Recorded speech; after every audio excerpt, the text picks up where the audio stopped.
எப்பொழுதும் சந்தோஷமா இருங்கள் பார்த்துட்டுருக்கோம். எப்பொழுதும் நம்மளால சந்தோஷமா இருக்க முடியுமா?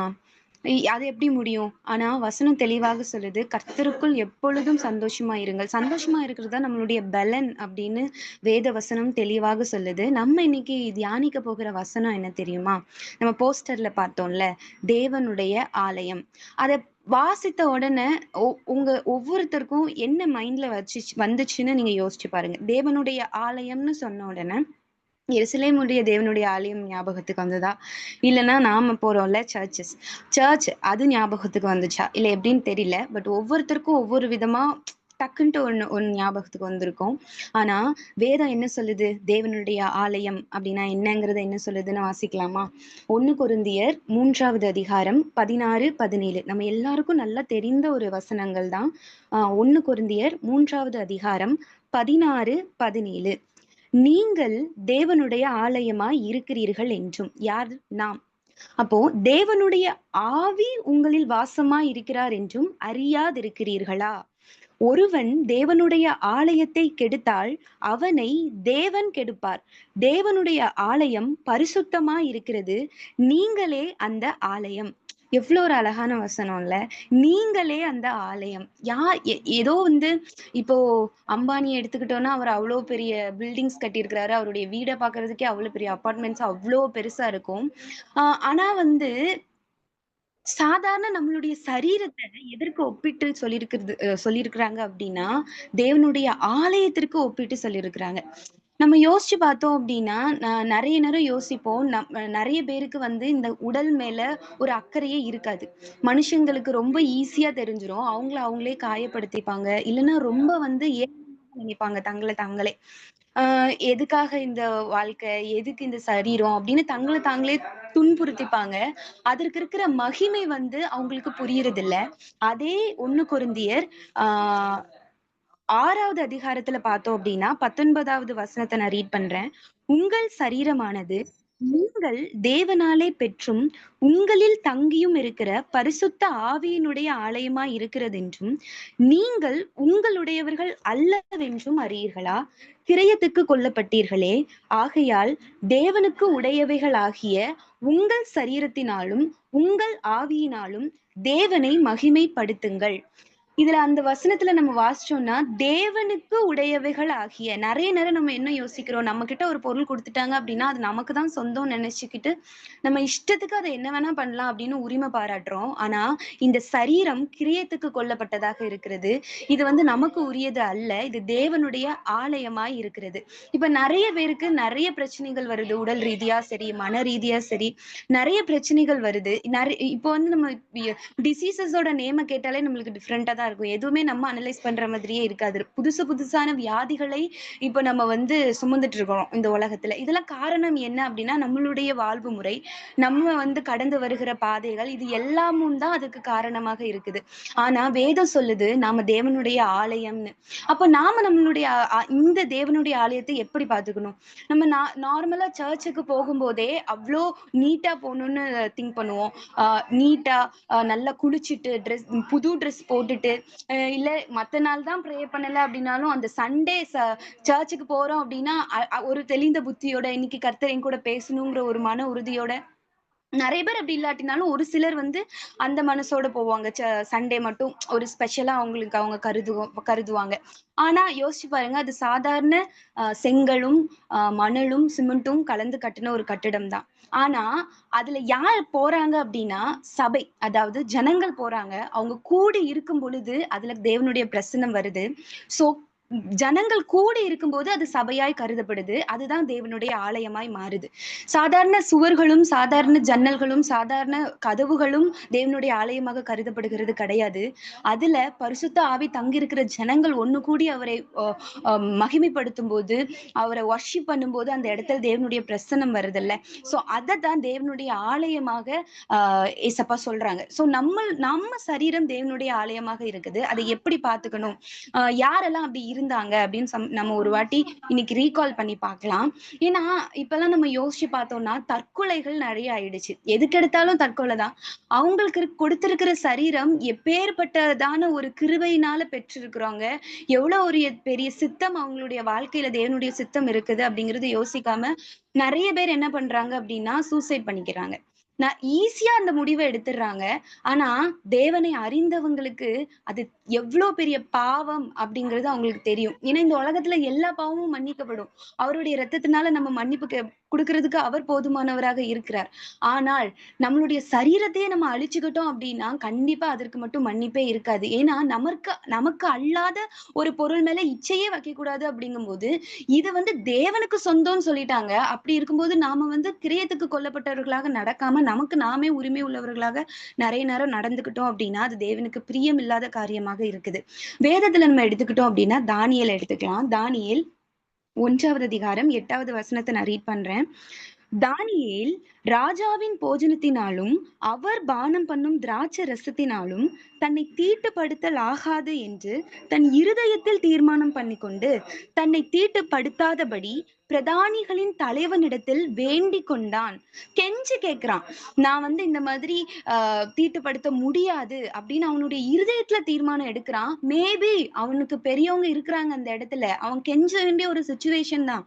ஆனாலும் அவன் அவனுடைய வழியில இருந்து மாறிடக் கூடாதுங்கிறதுனால தன்னை தாழ்த்தி கெஞ்சுறான். இந்த மாதிரி நான் சாப்பிடக்கூடாது, நான் சாப்பிட மாட்டேன்.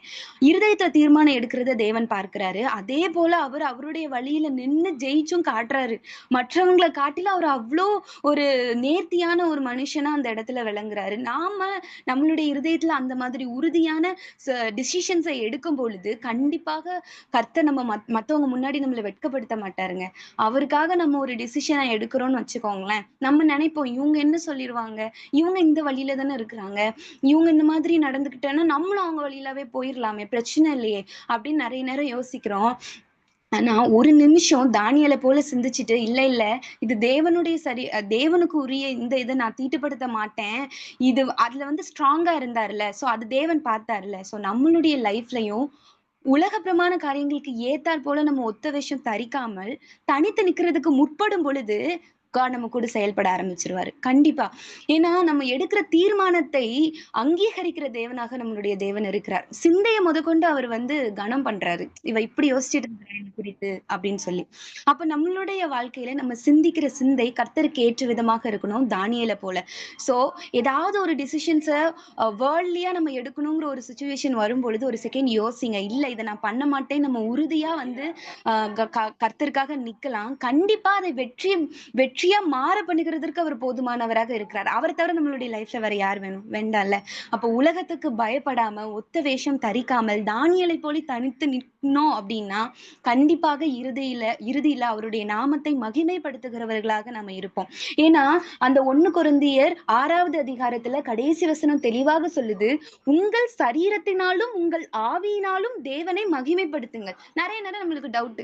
தேவனை மகிமைப்படுத்தணும். எப்படி மகிமைப்படுத்தணும்?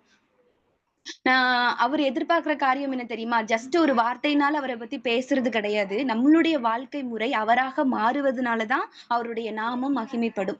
இப்ப நம்மளுடைய வாழ்க்கை பிளெஸ்ஸிங்கா இருந்துச்சு அப்டின்னா, அதை பார்த்து மற்றவர்கள் அதை சாட்சியாக எடுத்துக்கொள்வார்கள். நாம எதுவும் அவங்க கிட்ட எக்ஸ்ட்ரா பேசணும், இல்ல எக்ஸ்ட்ரா சொல்லணும் அப்டிங்கிறது எதுவுமே கிடையாது.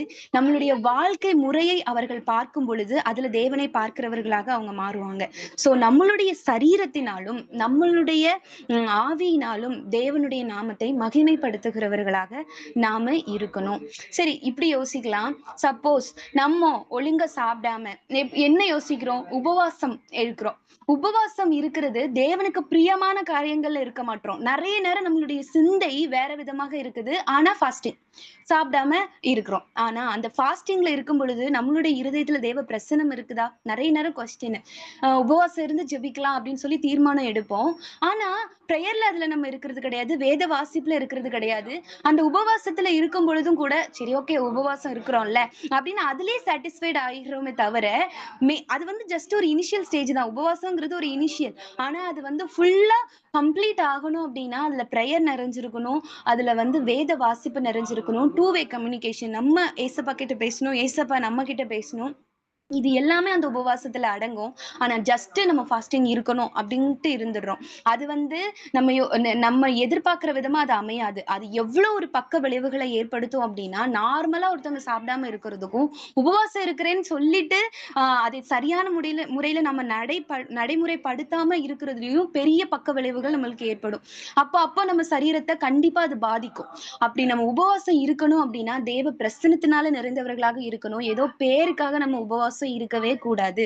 அப்படி ஒரு உபவாசம் இருக்கவே வேண்டாம்.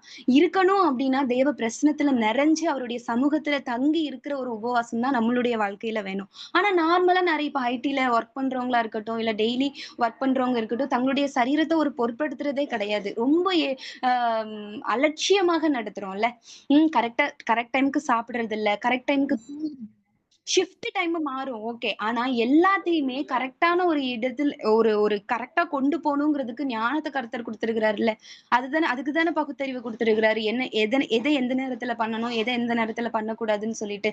சோ, நம்ம கையில அவரு ஒரு கிஃப்ட் குடுத்திருக்கிறாரு. அந்த கிஃப்ட் தான் இந்த சரீரம். உலகத்துல நம்ம இருக்கிற வரைக்கும் இந்த கிஃப்ட்ட நம்ம மத்தவங்களுக்கு தேவனை மகிமைப்படுத்துகிறதா நம்ம மாத்திக்கணும். நெறைய நேரம் நம்மள வந்து போற்றுகிறதற்காக, இல்ல நம்மள வந்து அ வெளிப்படுத்துகிறதற்காக அலங்காரங்களா இருக்கட்டும், இல்லன்னா சில வாழ்க்கை நடைமுறை லைஃப் ஸ்டைல்ஸா இருக்கட்டும், எல்லாத்தையுமே வந்து உலக பிரமாணமா பண்ணணும்னு சொல்லி முற்பட்டுட்டு இருக்கிறோம். ஆனா, அவர் எதிர்பார்க்கிற காரியம், அவர் நமக்கு குடுத்திருக்கிறாரு இந்த சரீரத்த. அத அவருடைய நாம மகிமைக்கென்று பயன்படுத்துகிறவர்களாக நம்ம இருக்கணும். பேச்சில, நடக்கையில, சிந்தையில, செயல்ல எல்லாவற்றிலும் தேவனை வெளிப்படுத்துகிறவர்களாக நம்ம இருக்கும் பொழுது, அவருடைய நாமம் ஆட்டோமேட்டிக்கா இதுல மகிமைப்படுகுது. இந்த வசனத்துல போட்டிருக்கிறது போல. அதே போல யோசேப்ப நம்ம எடுத்துக்கலாமா?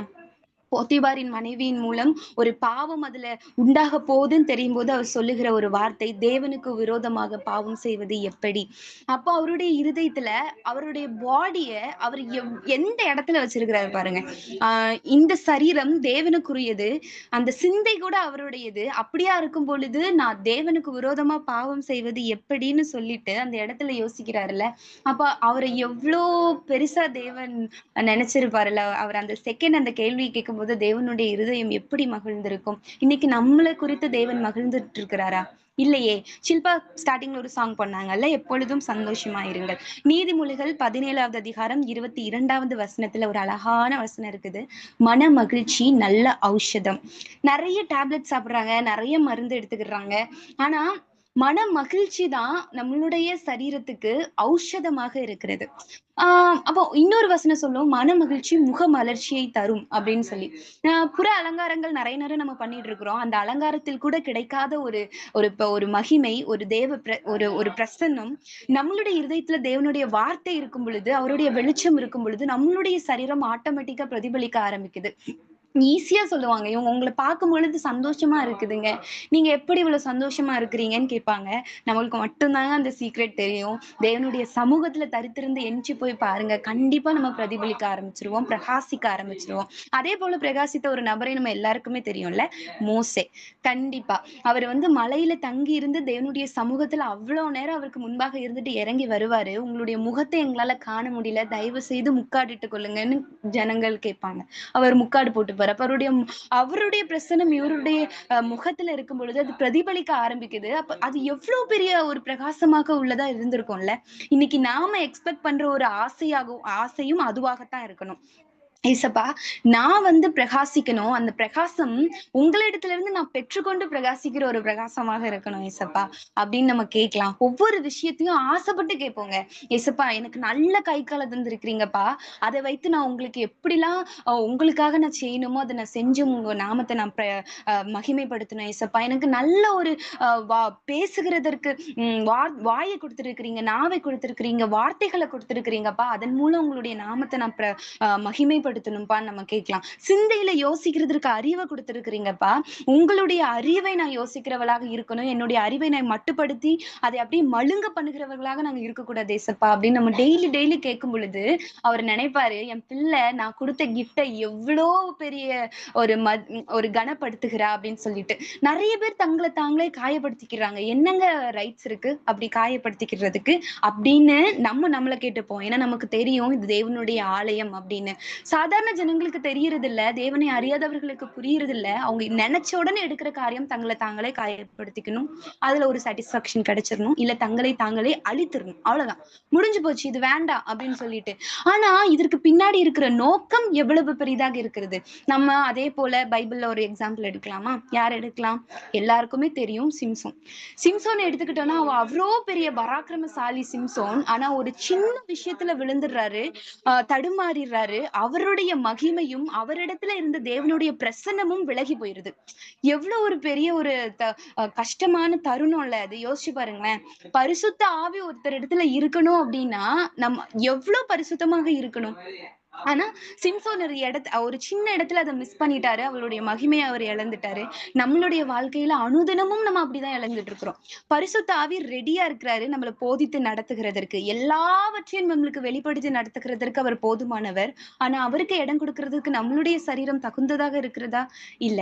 நம்மளுடைய சிந்தை இல்ல. வார்த்தை இல்ல. நடக்கை இல்ல. எதுவுமே அவருக்கு தகுந்தது போல இல்ல அப்படின்னா அவரால எப்படி நம்மளிடத்துல வாசம் பண்ண முடியும்?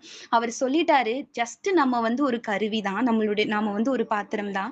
இதை பயன்படுத்துகிற உரிமை அவருக்கு மாத்திரம் இருக்கிறது. சரண்டர் பண்ணலாமே. எதுவுமே நமக்கு இல்லங்க. இன்னைக்கு இருக்கிற நபர்கள் கூட நம்ம கிட்ட இல்ல அப்படின்னா, இப்போ ஒரு குட்டியா ஒரு அடிபடுது, ஆக்சிடென்ட் ஆயிடுச்சு, இறந்து போயிடுறாங்க. அதுக்கப்புறம் அந்த சரீரம் மண்ணாக போகுது. அப்போ நம்ம அதெல்லாம் யோசிச்சு பார்த்தோம். நிறைய நேரம் நம்மளுடைய கண் மறைக்கப்பட்டுறது. இந்த இந்த நேரத்துல சக்தி இருக்குதா? இந்த நேரத்துல ஓட முடியுதா? இந்த நேரத்துல சிந்திக்க முடியுதா? எல்லாத்தையும் பண்ணி முடிச்சிடணும் அப்படின்னு சொல்லிட்டு நம்மள நாமளே வந்து பெரிய ஆளா நினைச்சுக்கிறோம். ஆனா ஒரு நிமிஷம் யோசிச்சு பார்த்தோம் அப்படின்னா அவர் நினைக்கிறதுக்கு ஒரு விசை ஆகாது, ஒரு செகண்ட் ஆகாது நம்மளுடைய சாப்டர் க்ளோஸ் ஆகுறதுக்கு. சோ நம்ம அவருடைய நோக்கம் என்ன, அவருடைய சித்தம் என்ன, அதை செயல்படுத்துகிறதற்கு மாத்திரம்தான் இந்த உடலாகிய கருவி. இது தேவனுடைய ஆலயமாக மாத்திரம்தான் இருக்கணுமே தவிர உலக பிரமாணமா இருக்கிற எந்த ஒரு அதிசய பொருளாகவும் இது மாறி இருக்கக்கூடாது. உலக பிரமாண காரியங்கள்லயே 8 அதிசயத்தை சொல்றோம்ல, 8 அதிசயம் 7 அதிசயங்களுக்கு மேல நம்ம சொல்லிட்டு இருக்கிறோம். ஆனா அவர் நம்மள இந்த அதிசயங்களை காட்டிலும் பெரிய அதிசயமாக பார்க்கிறார். அவர் சிருஷ்டித்த ஒரு உடல் தான்.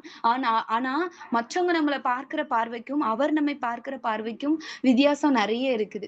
நம்ம வேதத்தை வாசிக்கும் போது நம்மளுக்கு தெரியும் அவர் நம்மளை எந்த இடத்துல வச்சு பார்க்கிறாரு அப்படின்னு சொல்லிட்டு. அவர் நம்மளை உருவாக்குனது வந்து ரொம்ப லேசான காரியம் கிடையாது. ரொம்ப சாதாரண ஒரு விஷயம் கிடையாது. நம்ம எல்லாருக்குமே அது தெரிந்ததுதான். இப்ப நம்ம செய்திக்கிட்டு இருக்கிற எல்லாருக்குமே தெரிந்ததுதான். சோ ஒரு விஷயம் உங்களை கொஸ்டின் பண்ணுங்க. சரியான நேரத்துல தூங்குறீங்களா? உங்க உடலை நீங்க கனப்படுத்துகிறீங்களா? யோசேப்பு கனப்படுத்தினாருங்க. அவரை அதுக்கப்புறம் தேவன் கனப்படுத்தினார். அவருடைய சரீரத்தை யோசேப்பு கனப்படுத்தினாரு. தானியேல் அதே மாதிரி கனப்படுத்தினாரு. அவரை சுத்தி பாவம் தாங்க இருக்குது தானியேலை சுத்தி. ஆனா நான் தனித்து நிப்பேன் நின்னாருல. தேவ நாமத்துக்கு நான் நிப்பேன்னு நின்னதுனால அவருடைய பிரச்சனை அவர் கூட இருந்துச்சுல. அவர் கூட இருந்த பிரச்சனை ஏன் நம்ம கூட இருக்காது? சாதாரண மனுஷங்களுக்கு ஏன் பயப்படணும்? மனுஷனுக்கு பயப்படும் பயம் கண்ணியை வருவிக்கும்னு தேவ வசனம் சொல்லுது. சோ எப்பவுமே மனுஷங்களுக்கு நம்ம பயப்படக்கூடாது. மனுஷன் மரியாதை இருக்கணும், ரெஸ்பெக்டா இருக்கணும், அவங்கள கனப்படுத்தணும் ஓகே. ஆனா அவங்களுக்கு பயம் மட்டும் நம்ம படக்கூடாது. இப்படி பண்ணிருவாங்களோ அப்படிங்கிற பயம் நம்ம இடத்துல இருக்கக்கூடாது. அவங்களுடைய அதிகாரத்துக்கு, அவங்களுடைய ஸ்தானத்திற்கு உரிய பயம் வேற. அது வந்து நம்ம மரியாதைன்னு சொல்லலாம். ஆனா மனுஷன் இத பண்ணிருவானோ, அ இந்த விஷயங்கள நம்ம ஃபேமிலிக்கு பண்ணிருவாங்களோ, ஒருவேளை இத வச்சுட்டாங்களோ, அதனாலதான் நம்ம இப்படி இருக்கிறோமா? அப்படிங்கிற தாட் மட்டும் தயவு செஞ்சு நம்மளுக்கு வந்துரவே கூடாது. யோசிச்சு கூட பாத்துறக் கூடாது. எப்போ நெகட்டிவா பேச ஆரம்பிக்கிறோமோ, அப்போ தேவனுடைய பரிசுத்த ஆவி நம்மளிடத்துல செயல்படுகிறதற்கு முடியவே முடியாது. சோ நெகட்டிவ் தாட்ஸ் எப்பவும் நம்மள விட்டு தள்ளி வச்சிரணும்.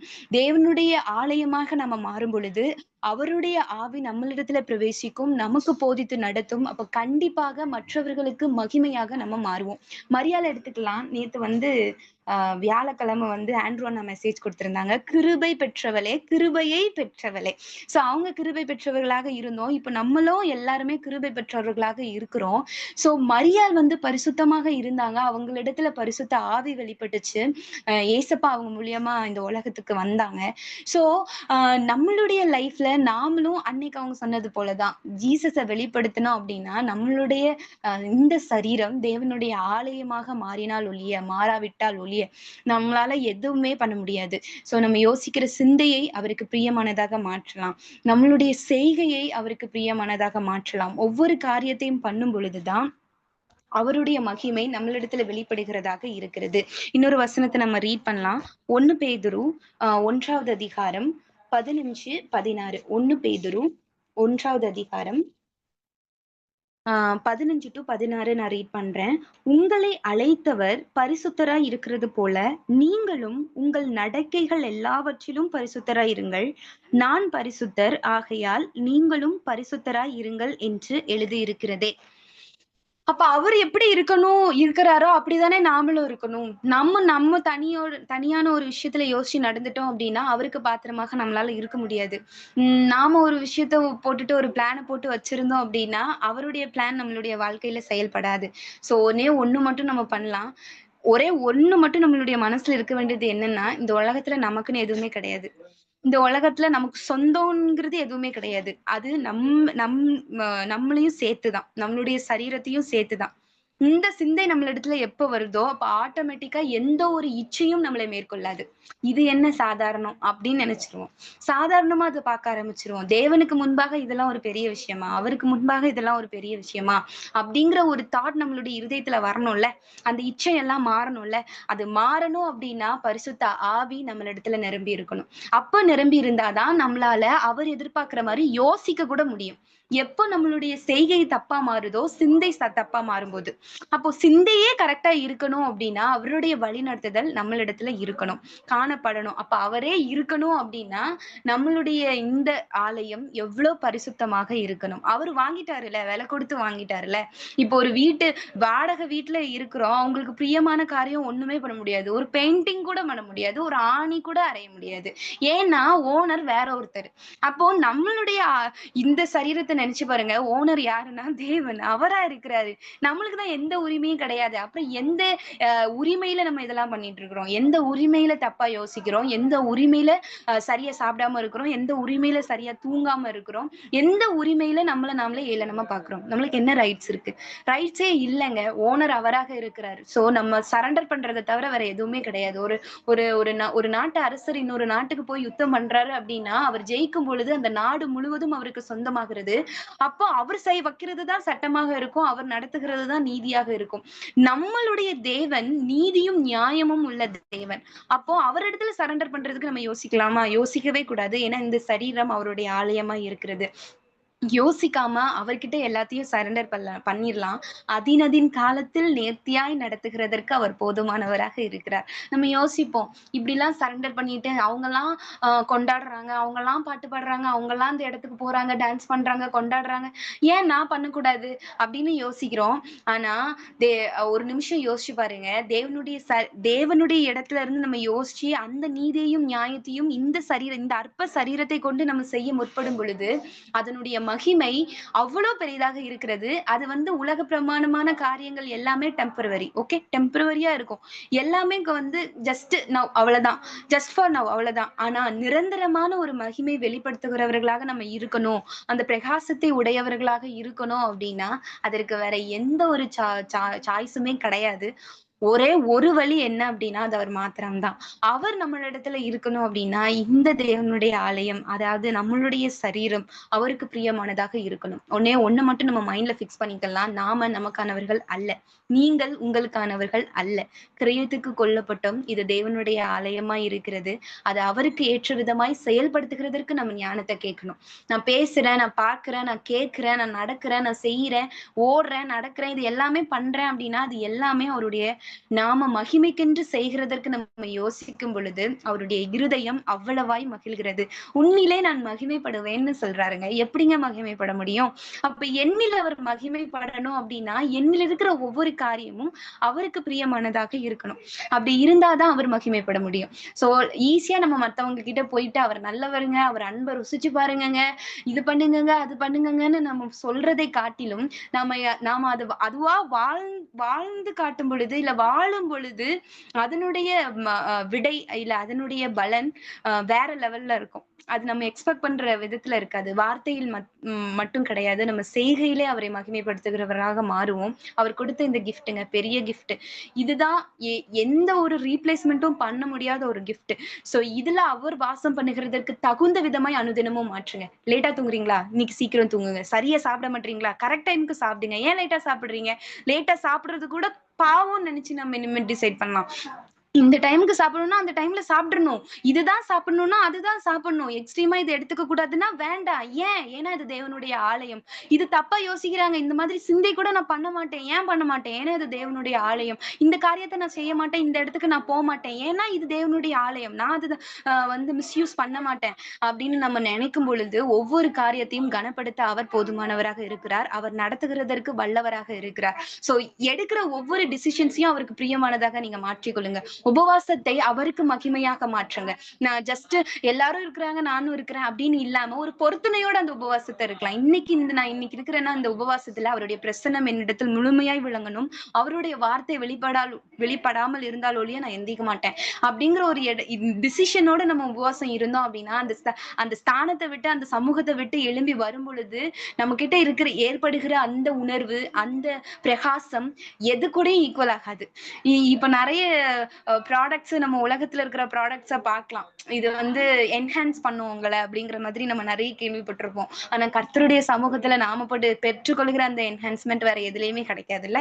அத வந்து நம்ம ஒரு 5 நிமிஷம் ருசிச்சிருப்போம். இல்ல 5 நிமிஷம் பெற்றிருப்போம். அதை காட்டிலும் அதை முழுவதுமாய் பெற்றுக்கொண்டு இந்த தேவனுடைய ஆலயத்தை அவருக்கு மகிமையாக மாற்றுவோம். கண்டிப்பா அவருடைய நாமத்தை மகிமைப்படுத்துகிறவர்களாக நம்ம மாறுவோம். நம்மில் அவர் மகிமைப்படுவார். ஆமென். தேவன் தாமே இந்த வார்த்தையை ஆசீர்வதிப்பாராக.